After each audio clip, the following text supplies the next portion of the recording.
ప్రభువైన యేసుక్రీస్తు నామంలో మీకు శుభంలో వందనాలు తెలియజేస్తున్నాను. కొద్ది నిమిషాలు మనం దేవుని వాక్యాన్ని ధ్యానించుకుందాం. లూకా సువార్త 18వ అధ్యాయం 1వ వచనం.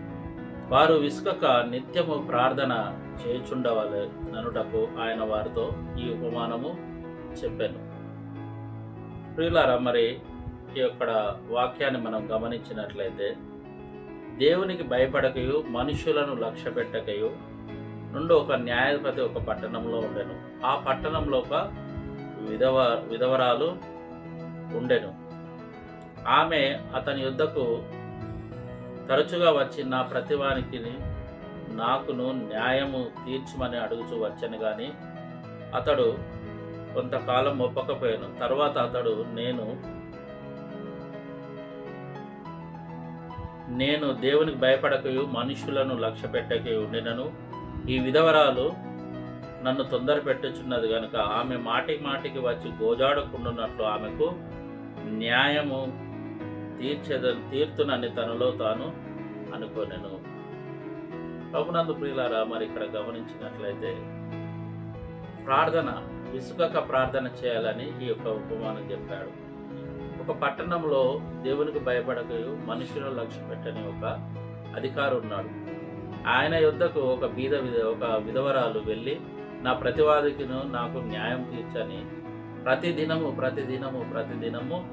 వెళ్తా ఉన్నాను.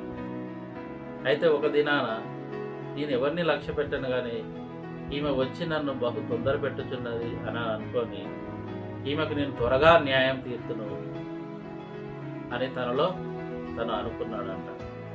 అయితే ప్రతి దినము ఆమె ఆయన వద్దకు వచ్చి అతన్ని తొందర పెడతా ఉన్నది కాబట్టి ఆ అధికారి ఆమె గురించి ఆలోచన చేయసాగినాడు. కింద వాక్యాన్ని మనం గమనించినట్లయితే, అన్యాయస్తుడైన ఆ న్యాయాధిపతి చెప్పిన మాట వినుడి. దేవుడు తాను ఏర్పరచుకున్న వారు దివారాత్రులు తన్ను గూర్చి మొరపెట్టుకొని చుండగా వారికి న్యాయము తీర్చడా? ఆయన వారికి త్వరగా న్యాయం తీర్చును. వారి విషయమే కదా ఆయన దీర్ఘశాంతము చూపుచున్నాడని మీతో చెప్పుచున్నాను. అవును, ఒక అధికారే, లోకపు అధికారే తొందరగా న్యాయము తీర్చాలని అనుకుంటా ఉంటే, దేవుని గురించి మనం మొరపెడతా ఉంటే ఆయన ఎంత తొందరగా ఇంకా మరి మనకు న్యాయం తీరుస్తాడు, మనకు సహాయం చేస్తాడని వాక్యం సెలవిస్తూ ఉన్నది. అంటే ప్రతి క్షణము విసుకక దేవుని సన్నిధిలో మనము ప్రార్థన చేయాలి. ఆ విధవరాలు అనుదినం న్యాయం తీర్చు నాకు సహాయం చేయి అని అడుగుతా ఉన్నది. కానీ ఆ న్యాయాధిపతి ఆమెను పట్టించుకోవటం లేదు. ఒక దినాన మరి తనను పట్టించుకోవాల్సి వచ్చింది. అంటే ఈ లోక అధికారే మీకు న్యాయం తీర్చినప్పుడు మీరు మొరపెట్టుకుంటున్న ఆ దేవుడు మీకు ఇంకా త్వరగా న్యాయం తీర్చును కదా అని ప్రభువు వారు సెలవిస్తా ఉన్నారు. ప్రభునందు ప్రియులారా, మనం ప్రార్థన చేయనప్పుడు అడిగేది పొందుకునే వరకు మనము ప్రార్థన చేయాలి, ఎదురు చూడాలి, దాని కొరకు మనము కనిపెట్టాలి. కొన్ని క్షణాలు, కొన్ని మరి రోజుల తర్వాత మనం పొందుకునే సమయానికి చిన్న అభ్యంతరాల వలన, చిన్న ఆటంకాల వలన మన విశ్వాసాన్ని మనము కోల్పోతూ ఉంటాం, ప్రార్థనను ఆపేస్తూ ఉంటాం. నువ్వు ఏదైతే అడుగుతా ఉన్నావో అది పొందుకోలేక పోతూ ఉంటావు. కాబట్టి ప్రియులారా, ఈ ఆటంకాలు, ఈ యొక్క అభ్యంతరాలు ఇవన్నీ సాతాను కలుగజేసే శోధనలు. మత్తయి సువార్త 26వ అధ్యాయం 41 మనం గమనించినట్లయితే, మీరు శోధనలో ప్రవేశించకుండా మెలకువగా ఉండి ప్రార్థన చేయడి. మనం ఏంటంట, శోధనలో ప్రవేశించకుండా మెలకువగా ఉండి మనము ప్రార్థన చేయాలి. మెలకువగా ఉండకపోతే మనకు నిద్ర వస్తుంది. నిద్ర వచ్చినట్లయితే శోధనలో మనం ప్రవేశిస్తాం. శోధనలో మనం ప్రవేశించినట్లయితే అన్ని అభ్యంతరాలే, ఆటంకాలే, సమస్యలే, అవన్నీ మన యొక్క ఆత్మీయ జీవితాన్ని అవి పడగొడతాయి. కాబట్టి యేసుప్రభుల వారు ఏమంటా ఉన్నారు, మీరు మెలకువగా ఉండి ప్రార్థన చేయాలి. ప్రార్థన అనంటే దేవుడితో మనము మాట్లాడడం, ఎవరో మనుషులతో కాదు మనం మాట్లాడేది, గొప్ప వ్యక్తితో మనం మాట్లాడతాం. ఈ లోకాన్ని సృష్టించిన గొప్ప దేవుడితో నువ్వు మాట్లాడుతూ ఉన్నావు. ఆ దేవుడితో మాట్లాడేటప్పుడు మరి నిన్ను తప్పుతో పట్టించాలని అనేక విధములైన ఆటంకాలు, అనేక విధములైన అభ్యంతరాలు వచ్చినప్పుడు నీవు తొలగిపోకూడదు. నువ్వు దేని గురించి అయితే ప్రార్థన చేస్తూ ఉన్నావో, ఏదైతే కావాలని దేవుని సన్నిధిలో నువ్వు మొరపెడతా ఉన్నావో అది పొందుకునే అంతవరకు నువ్వు వదిలిపెట్టకూడదు. ప్రార్థన కొనసాగిస్తూనే ఉండాలి. కాబట్టి యేసు ప్రభువు వారు ఏమంటా ఉన్నారంటే, మెలకువ కలిగి ప్రార్థన చేయడి. అవును, కొన్నిసార్లు మనం ప్రార్థన చేయలేని పరిస్థితిలో ఉంటాం. అయితే కొద్దిగా ఓపిక తెచ్చుకొని మనం ప్రార్థన చేసుకోవాలి. కొద్దిగా దేవుని సన్నిధిలో మనం గడపడం నేర్చుకోవాలి. వాక్యం ఏమంటా ఉంటే, నా కన్నులకు నిద్ర రానీయకు, నా కన్నులకు కునుకుపాటైనా నువ్వు రానీయకు అని భక్తుడు ప్రార్థన చేస్తాడు. నా కన్నుల కునుకుపాటైనను నిద్రైనను రానీయకు, ఎందుకంటే నిన్ను గురించి నేను మరి ప్రార్థించడం నేను ఎక్కడ మర్చిపోతాను అని. కాబట్టి ప్రియులారా, మన జీవితంలో మనం విసుకగా ప్రార్థన చేయాలి. విసుకగా ప్రార్థన చేయటం లేదనంటే మన లోపల అభ్యంతరాలు ఉన్నవి, సమస్యలు ఉన్నవి. వాటన్నిటినీ మనం పక్కన పెట్టాలి.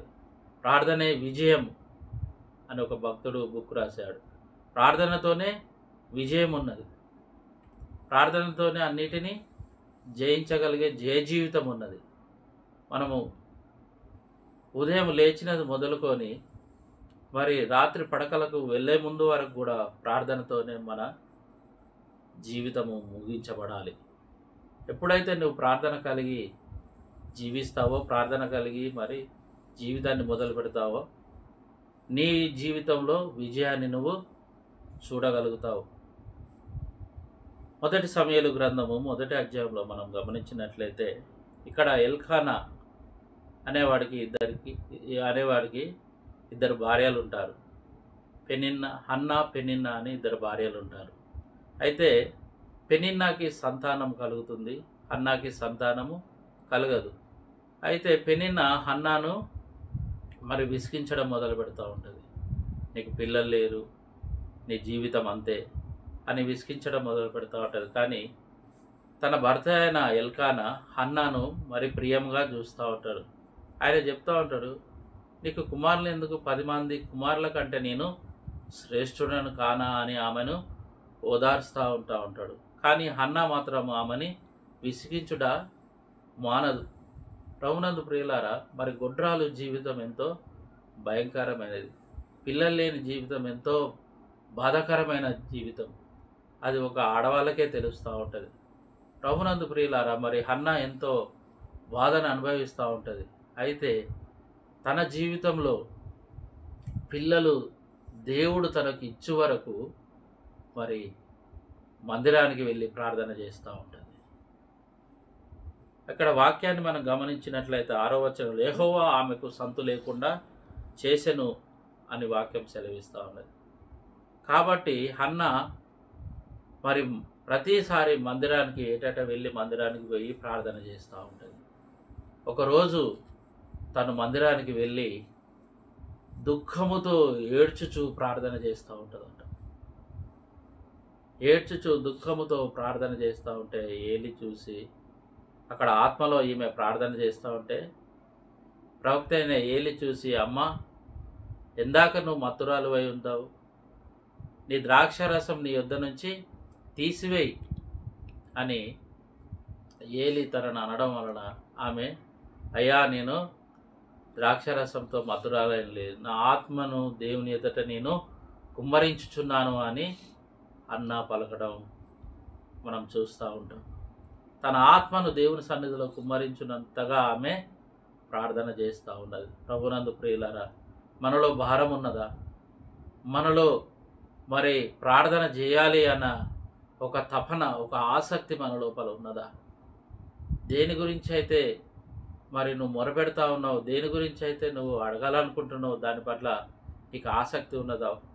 చాలామంది జీవితంలో ప్రార్థన ఆసక్తి సన్నగిల్లిపోయింది. ప్రార్థన బలిపీఠాలు కూలిపోయినాయి. దేవుని సన్నిధిలో ఆత్మను కుమ్మరించడం అనేది జరగటం లేదు. కాబట్టి సాతాను ప్రతి ఒక్క విశ్వాసి కుటుంబాన్ని, విశ్వాసి జీవితాన్ని, వారి హృదయంలో ఉన్న ప్రతి బలిపీఠాలని సాతాను కూలగొడతా ఉన్నాడు. కాబట్టి ప్రభునందు ప్రియులారా, మన యొక్క ఆత్మను దేవుని సన్నిధిలో మనము కుమ్మరించున్నట్టుగా దేవుని ఆత్మను కలిగి దేవుని సన్నిధిలో మనము ప్రార్థన చేయాలి. ఎప్పుడైతే ఆ హన్న దేవుని సన్నిధిలో ఆత్మను కుమ్మరించు మరి పెదవులను కలుపుచూ ప్రార్థన చేస్తాను, ఏలి ఆమెను చూసి, అమ్మా నీ ప్రార్థనలు వినబడ్డాయి, దేవుడు మరి నీకు సహాయం చేయుగాక, నువ్వు వెళ్ళు, ఇంటికి వెళ్ళు అన్నప్పుడు ఆమె మరి ఇంటికి వెళ్ళిపోతే తర్వాత దేవుడు మరి ఆమె గర్భము తెరిచి సమూయేలుని మరి ఇవ్వడం మనం చూస్తూ ఉంటాం. ప్రభునందు ప్రియులారా, మరి హన్నా చేసిన ప్రార్థన జీవితం, హన్నా చేసిన యొక్క ఆ క్రియను మన జీవితంలో కూడా మనము మొదలు పెట్టాలి. చాలామంది మరి హన్నా వల్లే ప్రార్థన పరులు కావాలని నేను ఆశిస్తూ ఉన్నాను. ఆత్మలో మొలుగుచూ ఆమె ప్రార్థన చేస్తూ ఉన్నది. విసుకక నాకు సంతానం కావాలి ప్రభా, నాకు కుమారుడు కావాలి, నువ్వు ఇవ్వు అని దేవుణ్ణి విసిగిస్తూ ఉన్నది.